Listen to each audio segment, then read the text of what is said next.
There's a great philosopher, spiritual philosopher named Eckhart Tolle. He pretty much came into prominence when I was a young adult. He's still out there talking, and he talked about wisdom. What is wisdom as opposed to intellect? All right, so let's apply that intellect.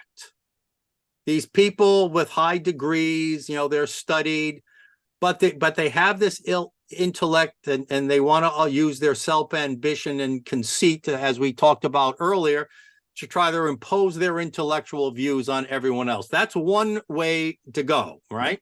That's what's happening, right? It's the well-educated idiots out there who are dividing us, right?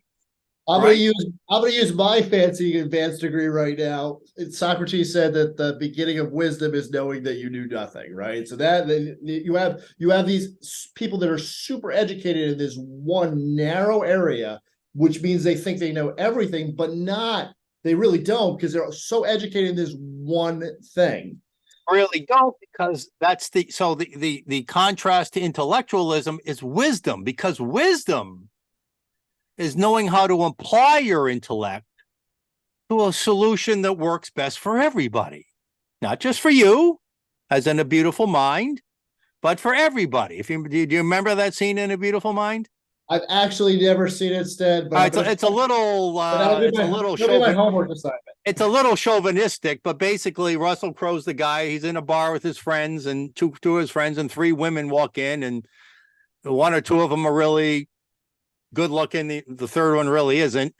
And he says, all right, we all have a chance here, but we can't all get the better. So he says, I'll take the lesser looking one. I'll be happy, and everyone else will be happy. It might not be in my best interest, but at least it's best for the greater good. So that was a scene that, what a guy. That's the wingman you have, right? What a guy to have on your team right there. I like but it. See, that's wisdom, right? See, that's wisdom, how to be able to recognize a situation, understand your surroundings, understand the emotions of those around you, understand the feelings and principles and religious beliefs, if you would, of those around you, and then trying to figure out a solution that works best for the community, however you decide that community, whether it's a local town or a state or a country, or you're just your own family, or whatever that is. That's what a true leader is, right? A leader is someone who's wise, who can apply his courage or his leadership skills, his intellect to do what's best for the family, whether that be the husband or the wife or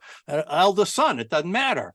That's what wisdom is. These leftists have no wisdom. It's pure intellectual vanity. No, and they don't have any sense of leadership either, right? They do get people to follow and march step with them, but that's not leadership. Leadership is presenting a vision, inspiring other people, to bringing them into your vision and inspiring them to go out and find new creative ways to execute that vision. Following the leader is not being a leader. Blowing with the wind is not being a leader. Standing up to the prevailing wind, standing up to what might be the prevailing wisdom or the politically correct thing to do. And then, as you said, Larry, convincing people, no, to your point of view, and having the courage to stand up and the wisdom to be able to convince people, that's leadership. Right. So much of what the left does comes down to power, right? So if you don't follow along, force, right? Power, force, they will cancel you. They will come after you. They will harass you if you do not march in step with them. Not leadership at all. There's a better answer, and that answer is freedom.